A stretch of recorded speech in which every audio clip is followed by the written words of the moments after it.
மத்தியானம் லஞ்சுக்கு பீட்ரூட் துவையல் தான் வந்து பண்ண போகிறேன். இதுக்கு ஆயிலில் கடலப்பருப்பு அதிகமாக சேர்த்துக்கணும்.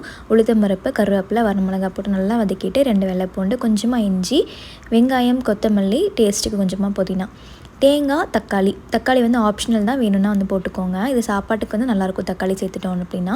அப்புறம் நறுக்கி வச்சுருக்கிற பீட்ரூட் இது எல்லாமே போட்டு உப்பு போட்டு நல்லா மிக்ஸ் பண்ணி மூடி வச்சுருங்க. தக்காளியிலேருந்து வர தண்ணியும் உப்புலேருந்து வர தண்ணியுமே காய் நல்லா வந்து வெந்துடும். சூடானதுக்கப்புறமா மிக்ஸி ஜாரில் போட்டு அரைச்சிட வேண்டியது தான். அதுக்கப்புறமா தாளித்து கொட்டணும் அப்படின்னா பீட்ரூட் சட்னி வந்து ரெடி ஆயிரும். இது ஒயிட் ரைஸ்க்கே ரொம்ப நல்லாயிருக்கும் சாப்பிட்றதுக்கு. எனக்கு வந்து பார்த்திங்கன்னா கர்ட் ரைஸு, சப்பாத்தி இதுக்கெல்லாம் வச்சு சாப்பிட ரொம்ப பிடிக்கும். பீட்ரூட் துவையல் பண்ணும்போதே நினச்சிட்டேன் நைட்டுக்கு சப்பாத்தி தான் பண்ணணும் அப்படின்ட்டு. ஒரு சிலர்லாம் கேட்டிருந்தீங்க சப்பாத்தி சாஃப்ட்டாக இருக்குது ரெசிபி சொல்லுங்கன்ட்டு. நான் ஷெர் பிராண்டு தான் யூஸ் பண்ணுறேன். கனடாவில் மேக்ஸிமம் எல்லா கடைகள்லையுமே கிடைக்கும். ரொம்ப நல்லாயிருக்கும்.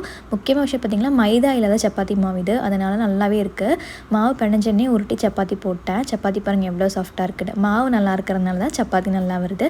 பீட்ரூட் துவையலோட வச்சு சாப்பிட்டாச்சு.